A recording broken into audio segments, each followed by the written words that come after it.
Hey, what's going on, guys? My name is KarQ. Welcome to the KarKives, the KarQ Archives channel, where I post a lot of gameplay, VOD reviews, React content. This is just where I can be myself, and today I am going to give you guys my Overwatch tech support reacting to OverwatchUniversity content, kind of similar to Wired's tech support. Cue the intro.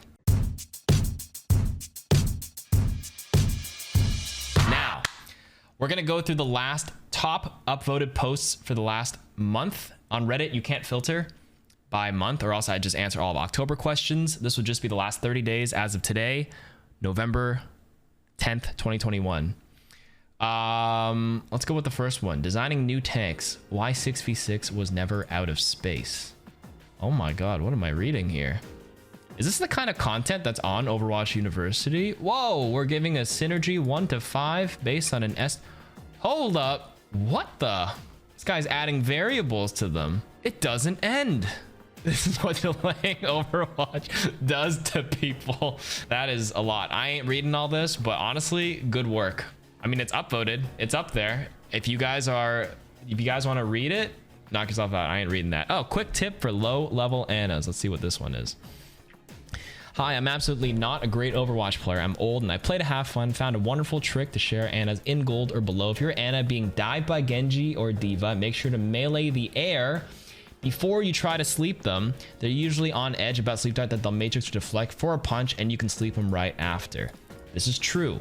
This is not even just for low level Annas. This works for high. I mean, gold is just an arbitrary rank. This is actually a pretty good tip all the way in GM. There's a clip of me playing earlier today where I did this to a Reaper. Same concept, deflect, matrix. I did it to a Reaper to bait out Wraith form. You melee to do it. And yeah, they do this on Hog with melee. I would argue in the higher elos, some people can tell nowadays and they wait for it. So this will work for 99% of the players. So good job. Good tip. Switching too much can be worse than refusing to switch.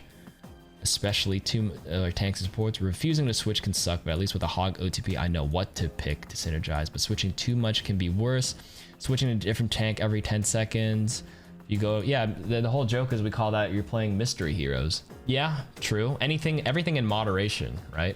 If you're switching too much or you're refusing to switch, those are both ends of the extremes. Those are both, not optimal. And you also lose your alt charge. But I will say, there's people who say they will switch after they ult. Oh, let me just use my ult and then I'll switch. And then they just end up never using their ult. They don't do it in the fight. They die a bit early and they're like, well, I have my ult. I don't want to switch yet. And then they go back out. That bothers me. That's a big pet peeve of mine. If you're going to switch, just commit to it. Like if you really need to, you have Pharah, you have Rocket Barrage, but they have like 6 hit scans on the team. I don't know. That's not even possible, but, and you're just like, let me barrage first and then I'll switch. But then, I don't know, you try to barrage and you just die the moment you press it. So both extremes, true. There are 6 heroes who cannot ult in their melee animation. Really? Most heroes can melee, then immediately ult, canceling the remainder of the animation. This is useful for squeezing out free damage in quotes building. However, there are a few characters who are stuck in their melee animation until it completes. These are ORISA, Ball, Doom, Sombra, Symmetra, Baptiste. I actually didn't know that. Although in the same vein, ORISA, you can't ult in melee, but you can ult while putting down a shield. Animation, cancel that. Everything else I actually wasn't aware of. Doom not being able to cancel melees with ult is actually one of the bigger problems Doom mains have with the character. Why should Tracer build a melee recall? That's true. You can melee recall and not even see the melee animation, but the damage will come out. So I guess, yeah, you can't melee into ult. I didn't know that. It's very edge cases though, quote unquote free damage. It makes more sense for heroes like Tracer because you can get in for that melee, but a lot of times you won't even be close enough for it. DOOMFIST would be that one where you could get in close to them, actually press melee into ult. That actually is pretty good. Baptiste, pretty difficult. Symmetra usually have to like place the wall anyway, so a lot of people don't really care about that. But yeah, that's actually kind of cool. I'm actually learning a little bit here as I go through this. Is Zen even a good healer? Who cares? I'm dead. From user, who cares? I'm dead. Yes and no. He's a great support hero. They're classified supports for a reason, not necessarily healers. 30 HP per second. He's a targeted healer with the orb. It's really good to pocket really fast moving heroes like Tracer, blinking around, getting that orb health. Pharah or Echo. So if a lot of people don't know this about Zen, I mean, you might have known, but you didn't really think about it. Your character as Zen needs line of sight of the person you're orbing, whether it's Discord or Harmony, but you don't actually have to look at them to keep the orb at them, if that makes any sense. If I Discord an enemy Reinhardt and he has direct line of sight of my character, but I'm turning my back to him and shooting a Tracer or like looking around, my Discord orb will stay on that Rein even though I'm not looking at him.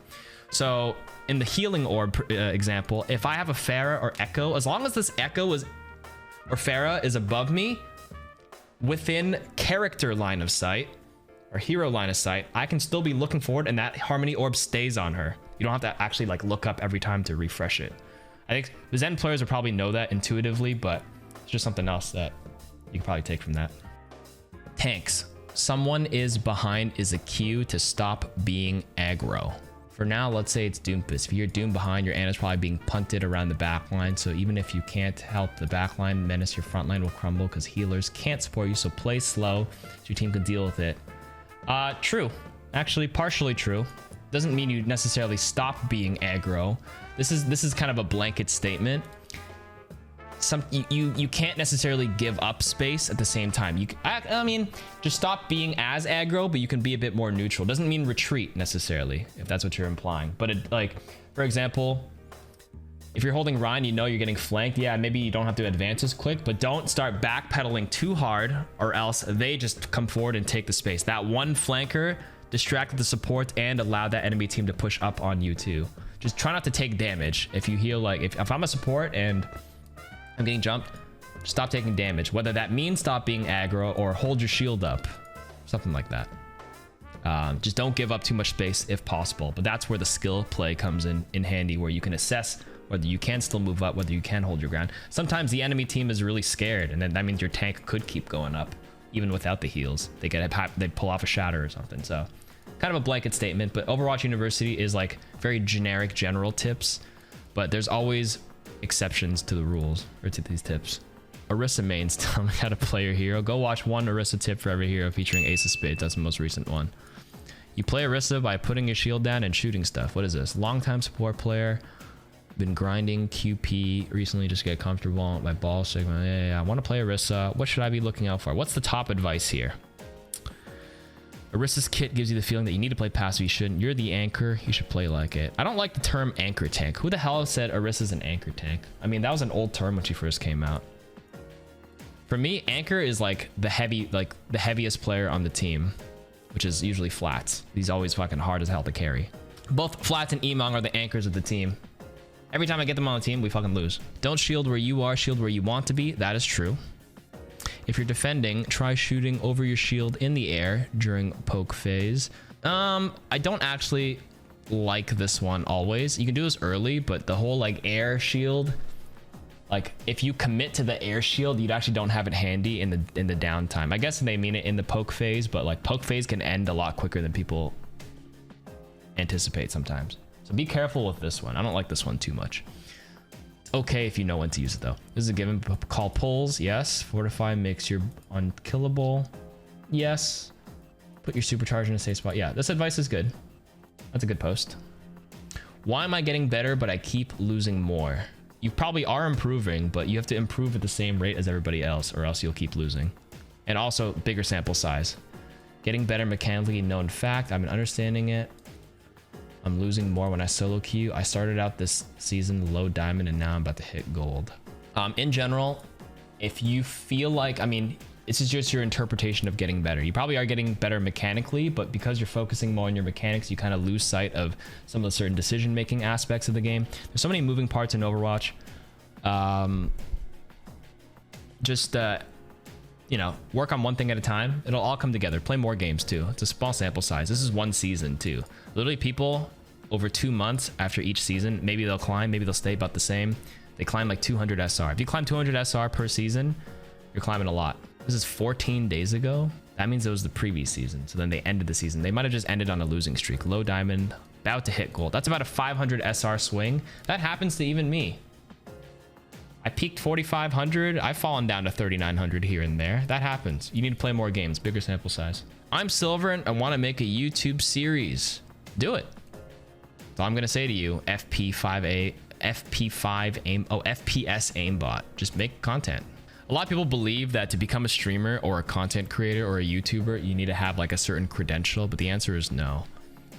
You don't have to be good at games to make YouTube series, gaming YouTube series. Just make one, have a creative way to deliver your content, and you'd be good.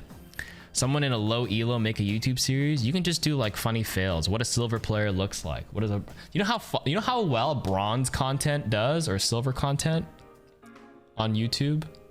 You'd be surprised. Like, you can get views. Like, everybody thinks just because they're at a certain rank, their YouTube series has to be based on like being good at the games, but some just enjoying and being YouTube is about entertainment a lot of the times too. Some people go over there for pure education, but entertainment's a big segment of it.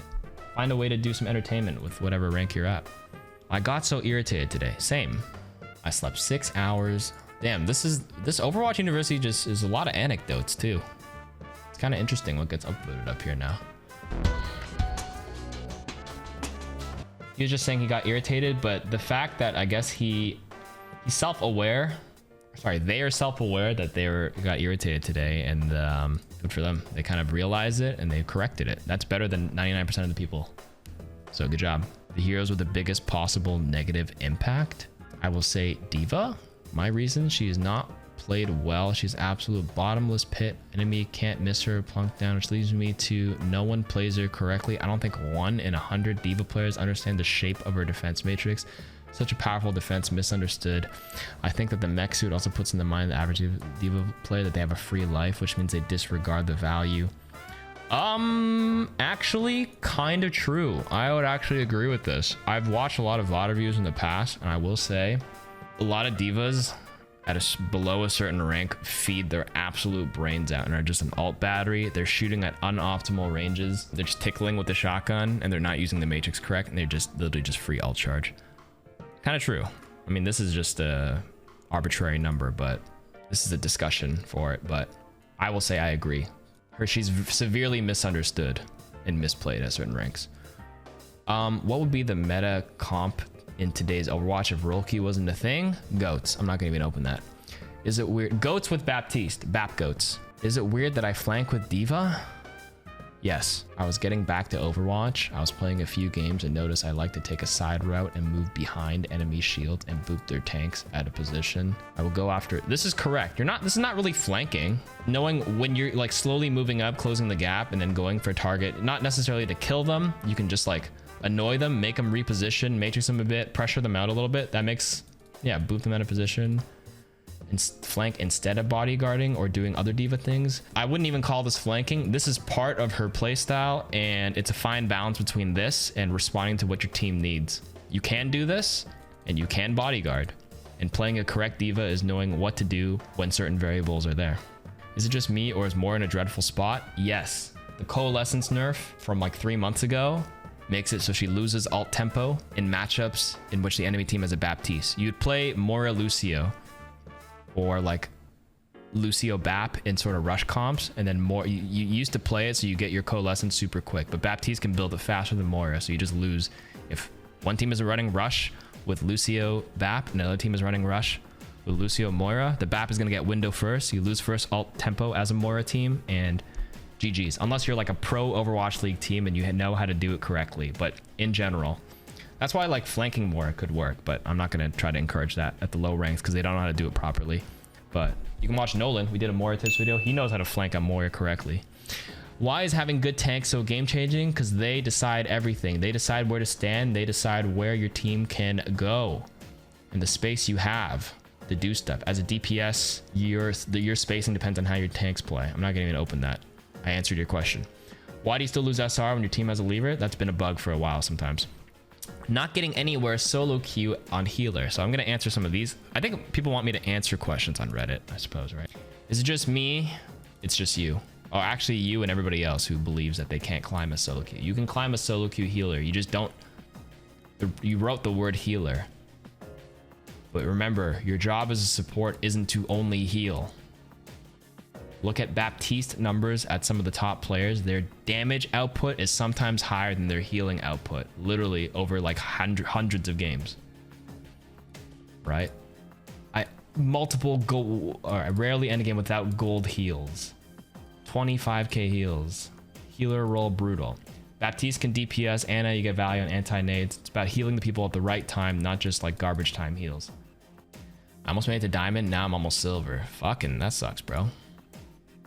You peaked at 2827. I'm currently... Hey, you're not that close to diamond. You're literally mid-platinum. That's like me saying I'm 5'9" and 3/4, but I'm actually 5'8". It's just a poor self-assessment. And also dropping 700 SR happens to a lot of people. I dropped 600. I've dropped 700 before from my peak, dude. Don't feel bad. You'll get this, bro. On an endless loop between 2450 and 2520. Anybody else experience this constant up and down while hitting a new rank? Yes, of course. Dude, that's a 70 SR volatility, bro. You're good. That's nothing. Some of these questions I feel like have really obvious answers, but they just need to hear it from somebody else to like really drill it in. Dude, it's 70 SR. That's like 3 games, man. Oh man, even if you hit a new rank, you have to keep playing at that new rank to get better at that rank. If you're a plat player, if you're a gold player and you always play like a gold, you're gonna stay in gold. You just hit plat, which means you can play like a mid-plat player. Play more, you'll get there. What are the main objectives of a good DPS? You either secure a kill, or you force you're such a high threat that you're drawing the attention of multiple heroes if possible, and that in itself will create space for your team when you're not a tank. Like if you're just a threatening widow, you're literally you're such a high threat that they can't go into certain sight lines. They can't peek you, which means they can't take as much space. Or if you're a tracer, there's supports are constantly turning around to check for you, and you're not dying, which means you're kind of making space because their supports aren't healing their tanks as much because you're a DPS and you're pulling them away, just generating threat, all the stuff. If you can't, like, securing kills is the #1 if you can like confirm a kill, but if not, it's the other thing you can do.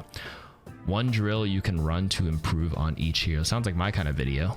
Oh, it's workshop. Shout out to KarQ's workshop videos. That's right, shout out to KarQ's workshop videos. Yeah. Some questions I would like to ask. Okay, Originality TV. Does Briggs whip shot count as a headshot when hitting them on the head? No. Repair pack when thrown through ant matrix is double healing from it? No. Can minefield be cancelled if stunned at the right time? Yes. Does inspire go upwards or stay at the ground level? It's a circle around the center of Brig, like a giant circular radius. Does Anna nade double healing from health packs? 50% more from health packs. Yes. Nading yourself amps healing from all sources, including the payload and health packs. Sphere is the right word for the inspire thing. What is the radius of halt? I think it's 5 meters right now. How much does damage reduction just take a breather give? 50%. How is SR calculated? Based on your performance. If you're under diamond, individual performance matters. And in those 5 placement games, it kind of calculated how you performed relative to other people and kind of gave you a rough estimate. There's a lot of volatility to it and a lot of uncertainty in the number. The more games you play, the less volatile the gains and losses will be. You got place 2200, but your first couple of games, you'll notice you might swing plus 100, minus 100, which is not normal. Average is about 20 to 25 SR for each win and loss once the matchmaker understands where your actual skill is. At what point is Doom bad? If you just die on cooldown. 1-for-1 trades suck more on offense when the enemy defenders have faster respawns. Doom, like, going 1-for-1 depends on if you're an attacker or defender or where the payload is. If you're a defender, 1-for-1 if you come out of spawn, a lot of people switch to Doom on defense for that reason, where you can trade 1-for-1 if you all in, and then they have a longer respawn of attackers, and on defense, you secured a kill for your team to get them off. That's actually when Doom is good. And if you can obviously go 2-for-1 and get a lot of value and they don't have anything to stop you, no CC, no stuns, all that kind of stuff. Doom is bad when you can't get in and get out cleanly.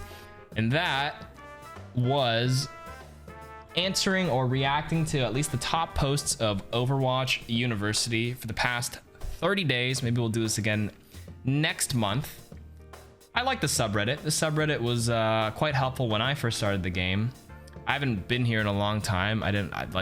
I can only imagine a lot of the questions have been answered in the past and there's a lot of repeat stuff, but maybe you found value in me answering and being a bit more elaborate to some of these. I'm sure a lot of them were answered correctly in the comments. I didn't actually browse through all of that, but that's my take and perspective of this Reddit for the past 30 days. So hopefully you guys enjoyed that.